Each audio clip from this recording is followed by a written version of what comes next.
Salamat po sa mga musika ngayong hapon.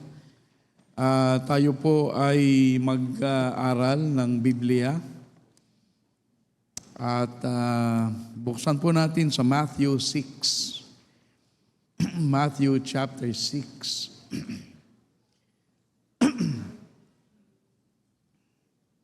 Matthew chapter 6. Simulan natin sa verse 9.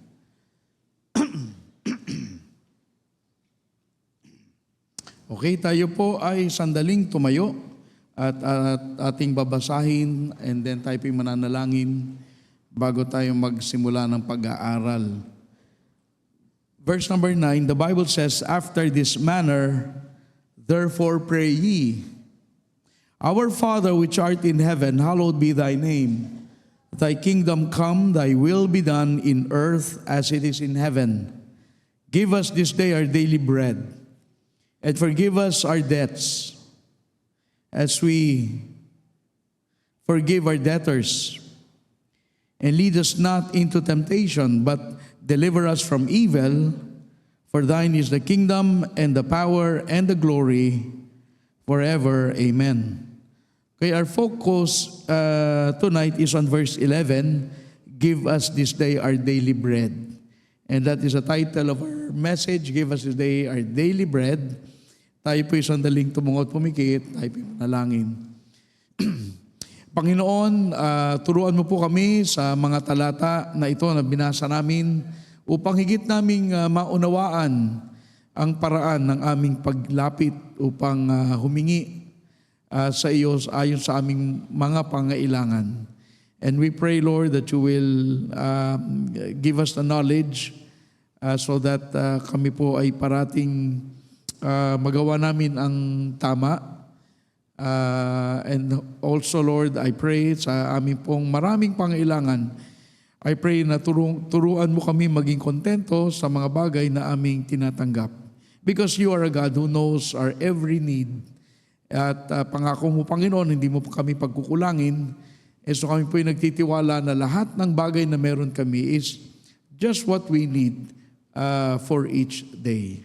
So Panginoon, pagpalay mo po ang mensahe na ito at ang bawat isa sa aming mga bisita na wala pa kay Kristo, tulungan mo rin po na sila ay maligtas. At ito po ang aming samot dalangin sa pangalan ni Jesus. Amen. Salamat po, you may be seated. Okay, so our title is simply verse 11, "Give us this day our daily bread." Now, this is what we call a model prayer. Hindi ito Lord's Prayer because the Lord's Prayer, if you search, probably, John 17. But this is simply a prayer that is a pattern. Binigay sa Panginoon sa atin as a pattern. Therefore, we do not necessarily have to pray this prayer. Tapos paulit-ulit. Kasi sinabi nga lang niya, wag daw tayong mag-pray ng paulit-ulit. So, itong panalangin na ito, sabi niya, kasi ang sabi sa verse, kung makita niyo verse 9, "After this manner, therefore pray ye." So, sa ganitong paraan manalangin kayo. So, therefore, ito pong panalangin na ito ay binigay as a model. Ganito ang pagpe-pray. Pag ikaw ay bagong nakakilala sa Panginoon, minsan di mo alam, how do you approach God? God is so awesome, He is so glorious. Paano mo lalapitan ng Diyos na kagaya niya? So binigyan tayo ng pattern sa ating paglapit at sa ating panalangin. Ngayong hapon, pag-aaralan natin ang bahagi sa panalangin na yan, which is verse 11. I will focus our lesson tonight on verse 11. Tanong, meron ba kayong mga pangailangan na kailangan nyo sa Panginoon? Well, ito kasing verse 11, sinasabi sa atin na wala namang masama na lumapit upang humingi. Kasi tayo nating needs. Ewan ko kayo, pero ako marami akong needs. And therefore, binigay itong panalangin na ito sapagkat ang Panginoon gusto niya na tugunin ang ating mga pangailangan. Para bang ganito? Parang kayong mga magulang, Hindi ba natutuwa kayo pag sabi ng anak nyo, "Nanay, kailangan ko ng sapatos kasi nakanganga na itong..." Di ba nagkagala kayo? Hindi kahit ganun din ang Diyos. So pag tayo humingi, bilang Diyos, He delights in answering our prayers. And it does not delight God kapag may mga bagay na kailangan natin tapos hindi niya maibigay. In fact, God is dishonored kapag may mga bagay na hindi niya maibigay sa atin. Hindi kasi ganoon ang Diyos. Ang Diyos gusto niya magbigay na magbigay. Di ba kayo rin? Gusto niya magbigay na magbigay. Ganon din ang Diyos.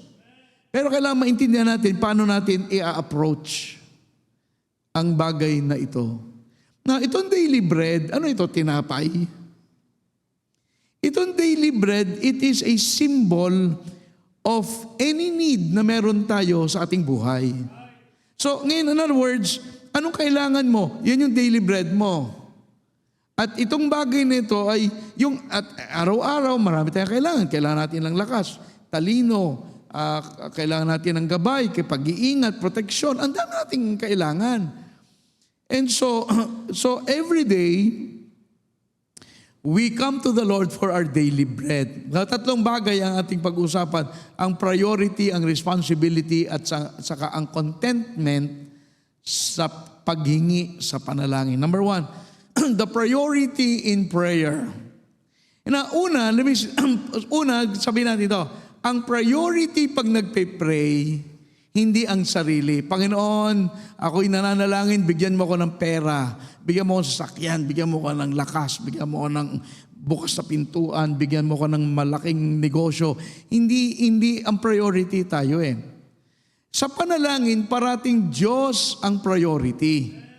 Kapag tayo ay humihingi, hindi puro, Panginoon, akin na, hindi puro bigyan mo ako. Now, let me prove in verse 9. Tayo verse 9 ha.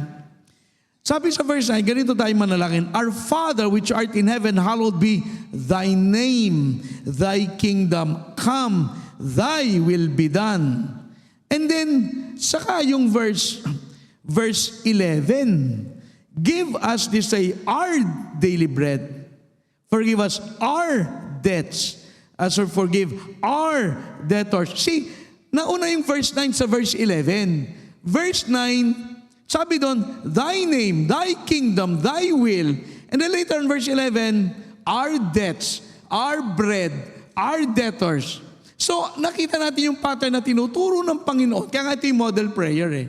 Pag tayo nagpe-pray, parating unahin mo ang kalooban ng Diyos, ang kapurihan ng Panginoon. Hindi yung kasikatan mo, kayamanan mo, kaginhawaan ng buhay mo. Hindi ganun ang prayer.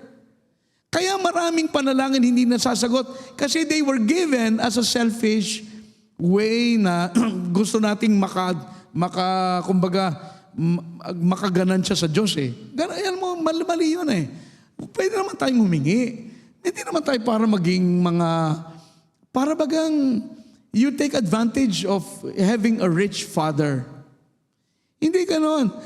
So ang priority sa panalangin, first is God's name and then our needs. So unahin natin pag nagpe-pray, Panginoon, yung kalooban mo, kaharian mo, and then saka tayo humingi. Kasi pag ang iniisip natin ang kalooban ng Diyos, tamo kung paano kayo hingi. Kalooban ba ng Panginoon maging mayaman ka, super wealthy? Hindi naman eh. I mean, when you think about it, ano kaya kalooban ng Panginoon? Ako'y maging maraming ganito? Hindi. And that's why pag nagpe-pray, priority, ano ba ang kalooban ng Diyos? Ano ba ang gusto niya? Ano ba ang ikapupuri ng Diyos sa akin? Diba? So, we put God first and then we ask God for all our needs. Otherwise, ang ating panalangin ay walang kapangyarihan at ating panalangin ay walang makukuhang kasagutan. Kailangan marunong din tayo. Kaya alam nyo, buti tayo nag-aaral ng Bible. Kasi otherwise, pray tayo ng pray. Hindi naman natin alam hindi naman natin naintindihan. Pero dapat maunang Panginoon, this is the principle of putting God first. Matthew 6:33, but Seek ye first the kingdom of God, and all these things shall be added unto you. So, ang prinsipyo ng Panginoon, unahin mo siya. Nag-aalala ka kagad kung anong kakainin mo. Maging tapat ka muna sa Diyos. Isipin mo muna ano bang gusto ng Panginoon. And when after we prayed about God's will and God's kingdom and God's name, di saka ako humingi. Hindi naman masama. Tutulungan nga tayo humingi. Pero ang priority sa panalangin ay ang Diyos. Ang kanyang kaharian. Ang kanyang kalooban. So when God is the priority, our prayers get answered. Basta unahin mo lang ang Diyos. Hindi naman madamot ang Diyos. Sabi ko nga, parang magulang, natutuwa kayo na hindi ba nung Pasko, kung maaari lang maibili nyo lahat ng magagandang bagay ang inyong mga anak, ang Diyos pa kaya? Tayo limitado ang budget. Ang Diyos, walang budget. Sky's the limit. Ganun ang Diyos eh. Kaya lang, kailangan alam natin paano umapproach. Now, ano ba ang bread? Di ba? Isipin mo, yan ay tinapay. Pag kumain ka ng tinapay, what happens? Chemical reaction sa katawan, anong mangyayari? Magkakaroon ka ng lakas. Ngayon, pag magkaroon ka ng lakas, guess what? Tomorrow, magkakaroon ka ng activity. Kasi, kumain ka ng tinapay, lumakas ka, ngayon meron kang activity. Na, tanong, bakit ka naman ang bibigyan ng Diyos ng lakas kung ang activity mo hindi ayon sa will ng Panginoon? Bakit ka pa kakainin ng tinapay para lumakas mag-backslide? So therefore, ang Panginoon dapat priority mo siya parati kasi otherwise, huwag kang aasa na pakainin ka ng Panginoon para ikaw ay lumayo sa Kanya. So pag tayo nananalangin, priority parati, Panginoon, ang iyong kapurihan, ang iyong kaluwalhatian, ang iyong kalooban dito sa lupa.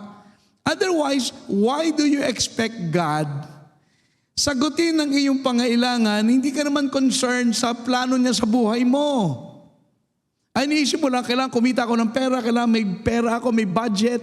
Yun ang iniisip mo. Yung bang gusto ng Panginoon, isipin mo all the time? Hanggang sa panahon na dapat naglilingkod ka sa Panginoon, ang iniisip mo pa rin yung mga bagay pang sarili. And that is why ang panalangin, huwag mong asahan, sasagutin ka kasi hindi mo naman priority ang Diyos. Ba't ka bibigyan ng lakas ng Diyos?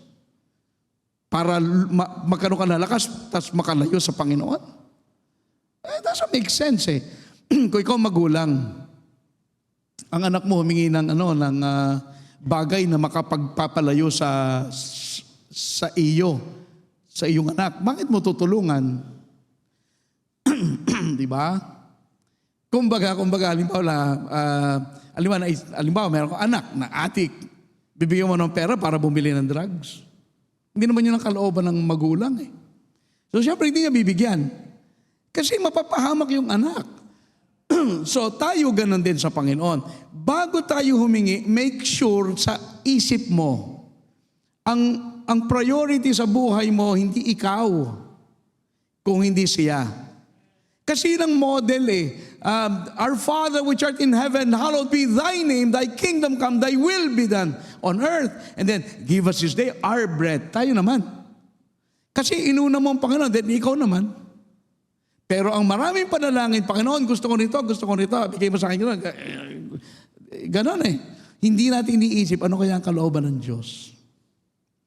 Tapos aasa tayo na maraming blessing. Ay nagkakamali tayo dyan. Kasi hindi ang Diyos tutulungan tayo na mapalayo sa Kanya. Tutulungan ka ng Panginoon, mapalayo. Hindi naman gano'n ang Panginoon eh. And so, napunta tayo sa Colossians 1:18. Colossians 1:18. Then sabi dito ni Paul, and He is the head of the body, the church. Ang ating church ay katawan ni Kristo. Ang head ay ang Panginoon. Sabi, who is the beginning, the firstborn from the dead. Yung firstborn, ibig sabihin ay siya yung number one. Yun, hindi yung unang silang. Kasi yan ang ibig sabihin. Siya ang rank. Pinag-aralan natin yan. Siya ay rank. Siya ang number 1. From the dead, that in all things, He might have the preeminence. Now, ano ang gusto ng Panginoon sa buhay mo? Maging siyang number 2? Hindi. Maging siyang number 1. Now, pag hindi number 1 ang Panginoon sa buhay mo, may diferensya ang panalangin mo ngayon. Kasi every time magpay-pray ka, hindi siya number 1 eh. Number 2 eh. Ang number 1 usually tayo eh. So maling approach ng panalangin yan. Kasi gusto ng Panginoon, He gets the preeminence, not the prominence. Hindi pa prominence eh, preeminence. Preeminence, ibig sabihin, siya ang number 1, siya ang pinaka-priority sa buhay. Now, siya bang priority mo pag Wednesday night? Madaling i-apply ito eh.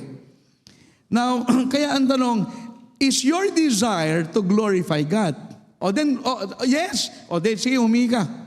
Kasi kung yan ang iyong desire, magandang hingiin mo.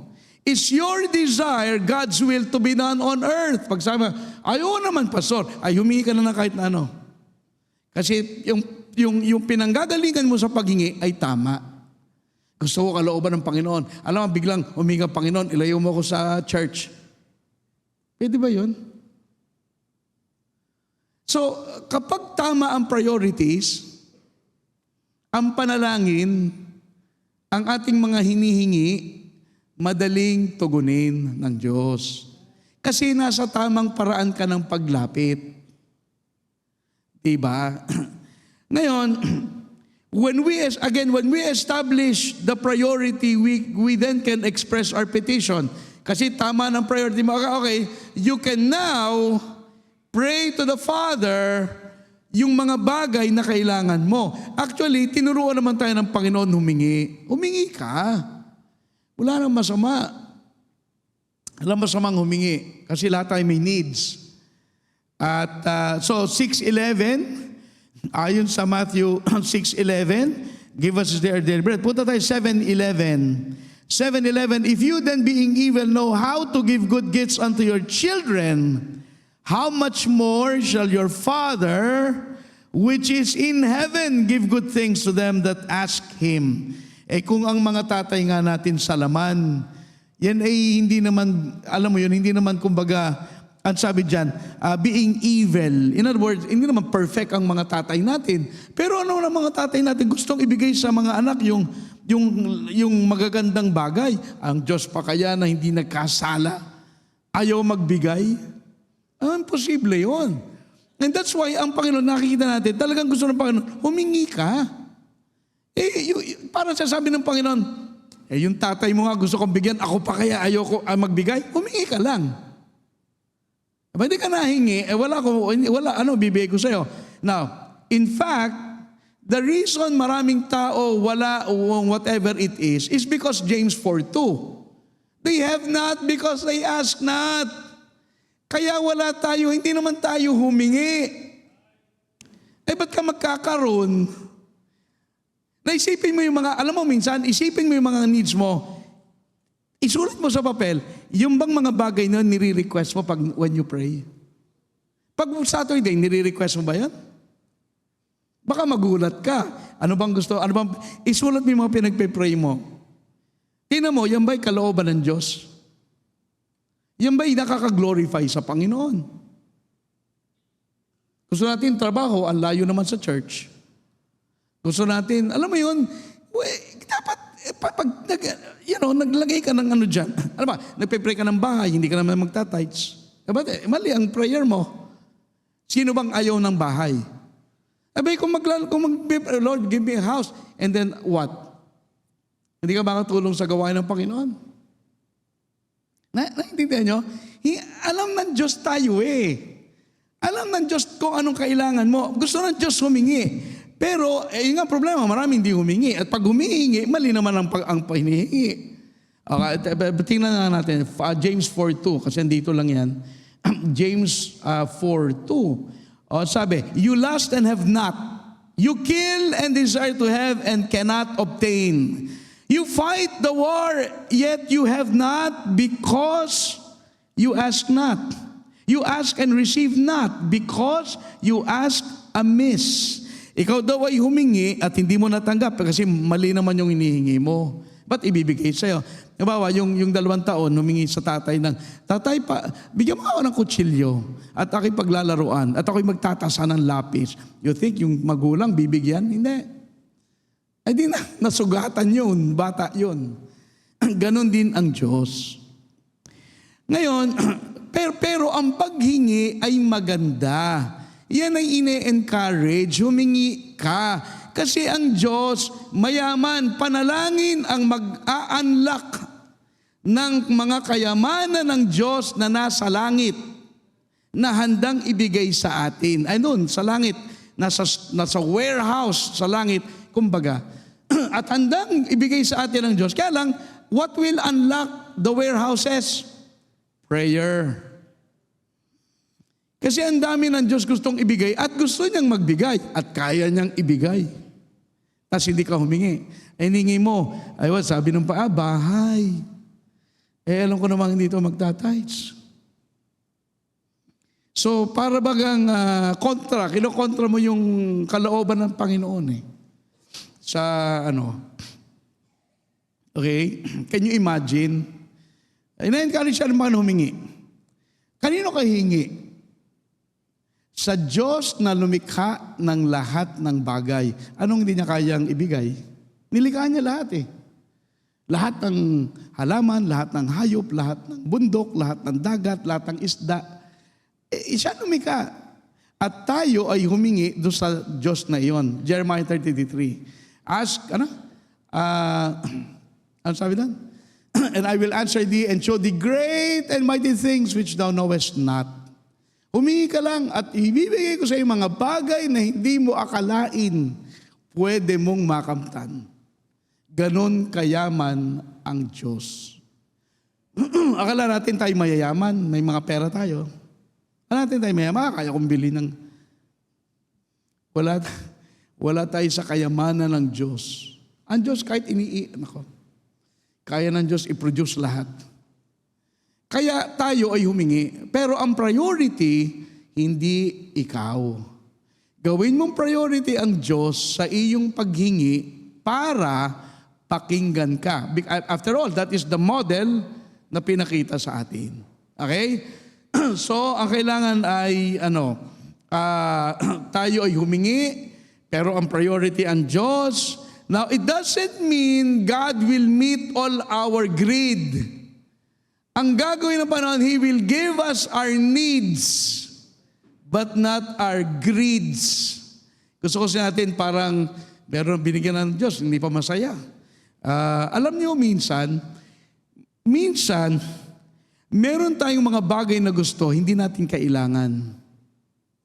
Meron tayong mga bagay na kailangan,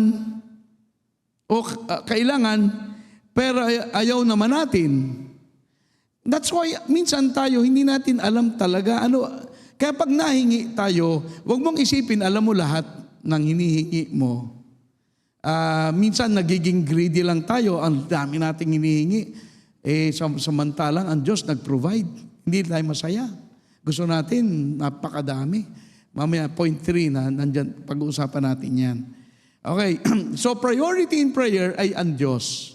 God is a priority, and when we establish right priorities, our prayers will be answered. Pangalawa, the responsibility in prayer. Now, tayo ay responsible to perform the task required para sa ating kasagutan sa ating panalangin. Okay? In other words, ang panalangin ay hindi substitute sa paggawa. Alam mo, may sakit ka, Panginoon, pagalingin mo ako, uminom ka kaya ng gamot. Magpahinga ka kaya. Ano kaya't ikaw ay magpahinga? Alam mo yun? Meron kang gagawin. Hindi porke, Panginoon, bigyan mo ang trabaho, tapos matutulog ka na at itay mo yung tawag ng employer. Wala ka namang in-applyan. Hindi. May responsibility tayo. Pag sabi natin, Panginoon, ingatan mo ako, bay mag-ingat ka. Panginoon, turuan mo ako, di mag-aaral ka. Panginoon, gusto kong makapasa sa exam, di magpuyat ka sa gabi. Di man maaaring, Panginoon, may exam kami kasi alam ko, ikaw ang bahala. So, ipasa mo ako, tapos hindi na ako mag-aaral. Wala pong ganon. Walang ganon.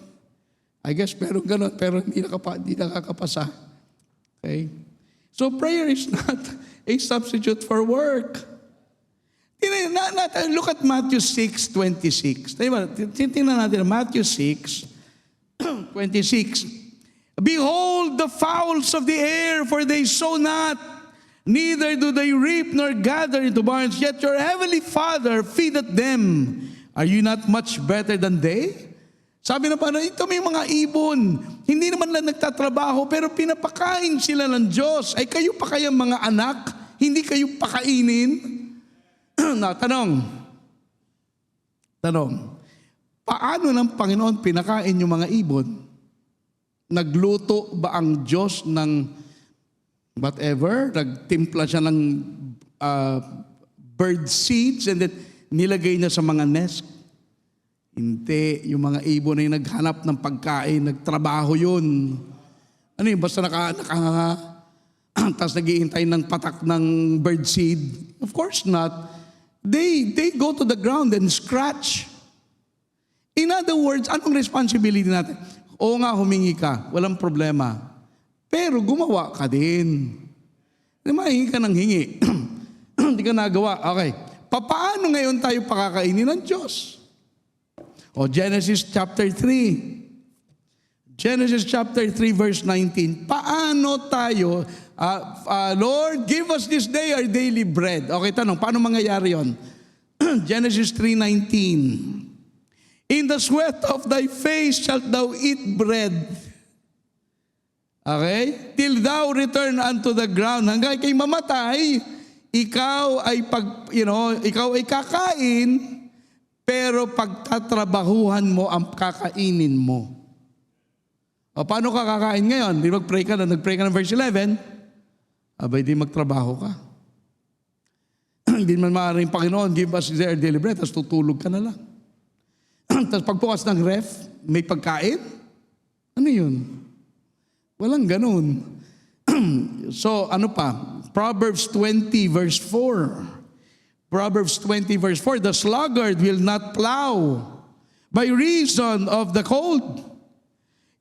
Therefore shall he beg in harvest and have nothing. Alam mo, pa ikaw ay tamad, magugutom ka. Kahit sa panahon ng anihan ay mamamalimos ka. Bakit? Ay hindi ka nagtrabaho eh. Tingnan niyo po ang Proverbs 28 verse 9.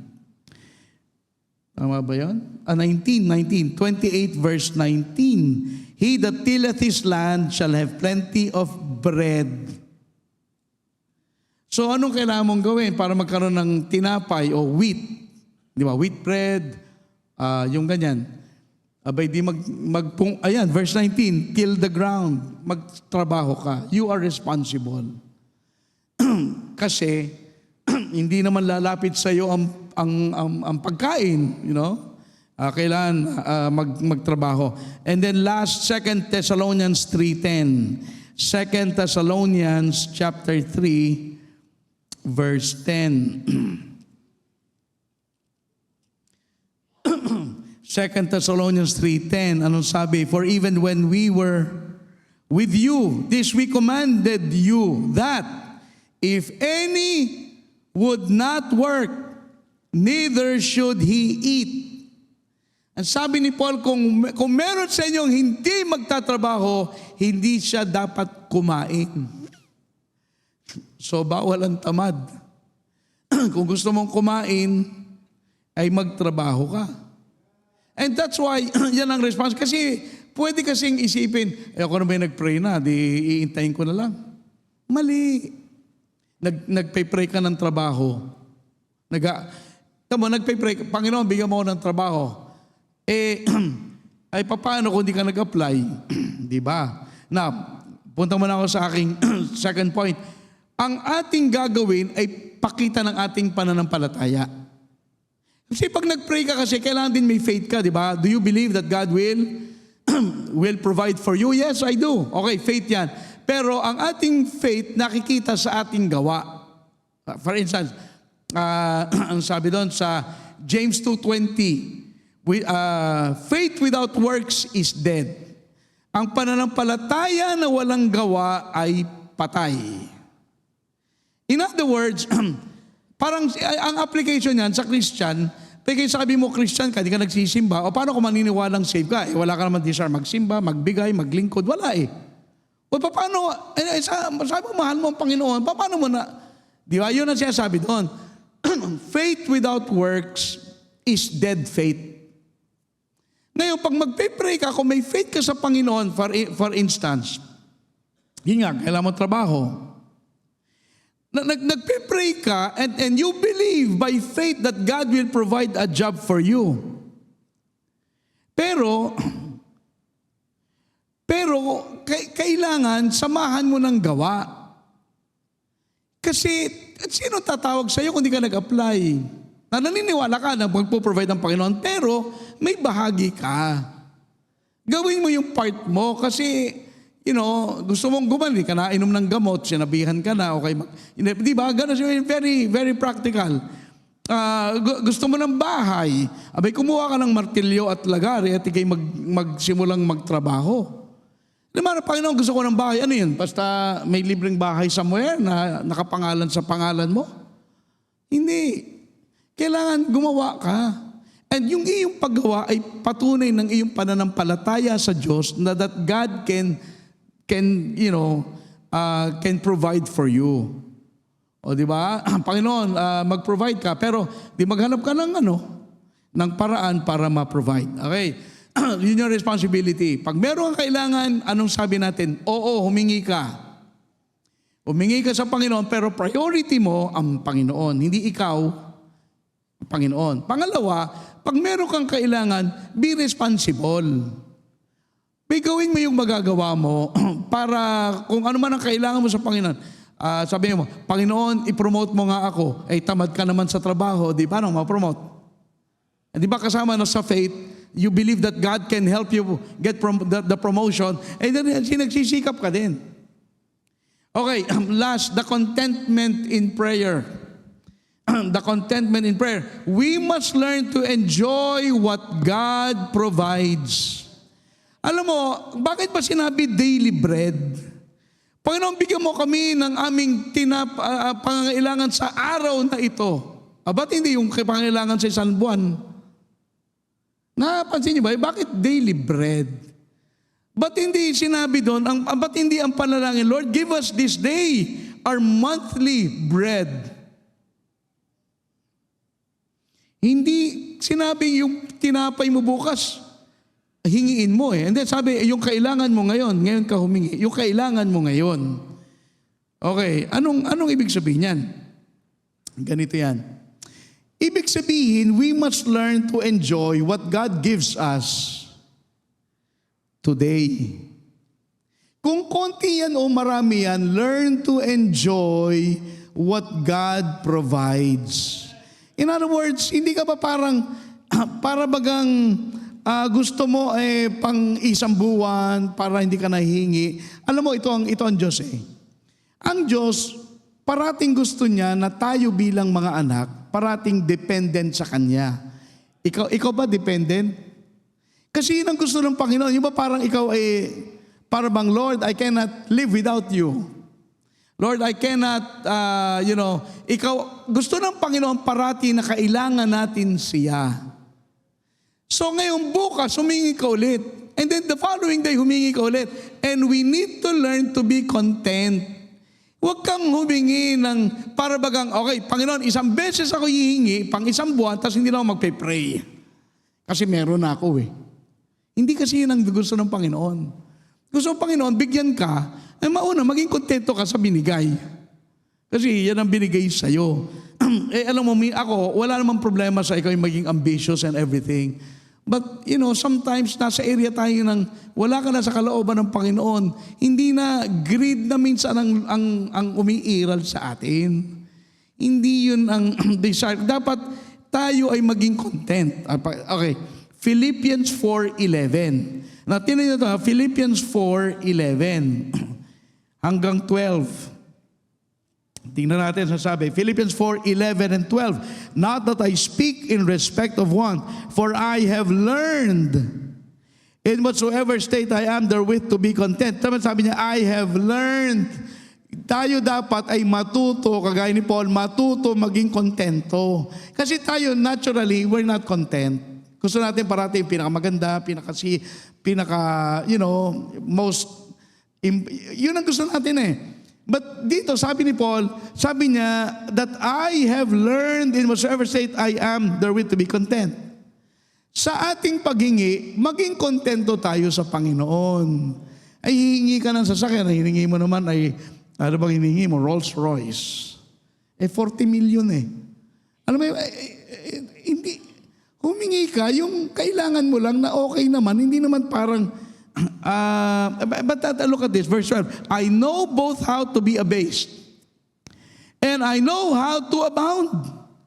Everywhere and in all things I am instructed, both to abound and to suffer need. So nakita natin dito si Paul,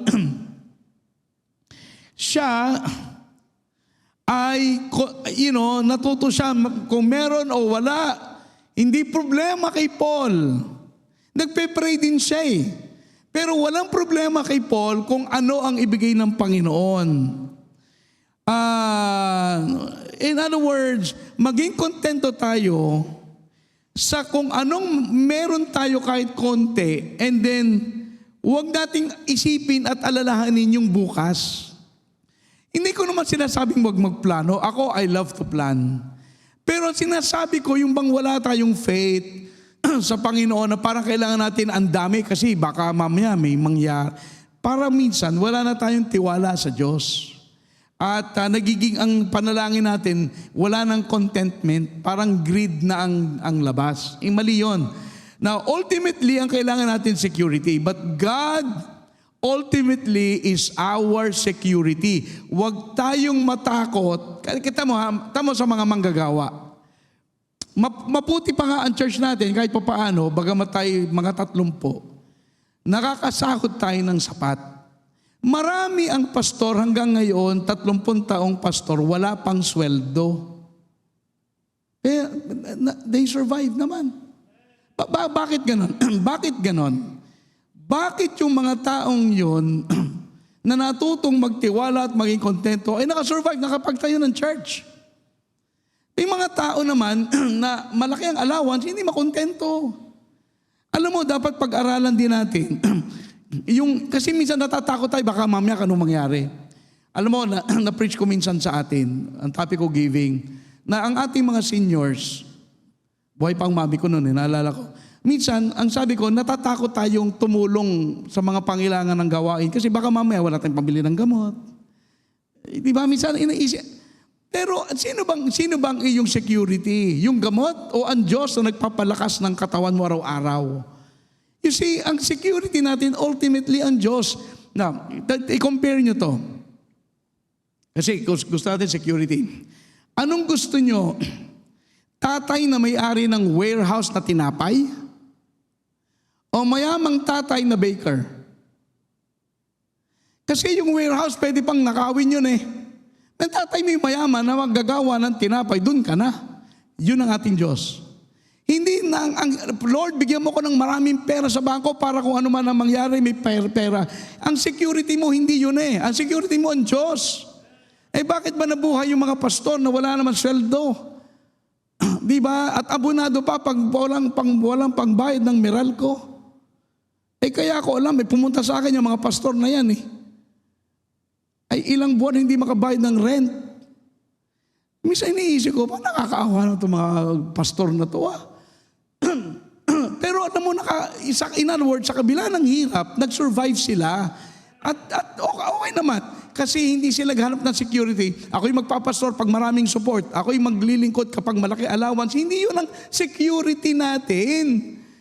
Kung ako pinipilit ko po, alam niyo church, pinipilit ko ang mga workers magkaroon ng insurance, pension plan, ganito, ganyan. Pero hindi ako ang security eh.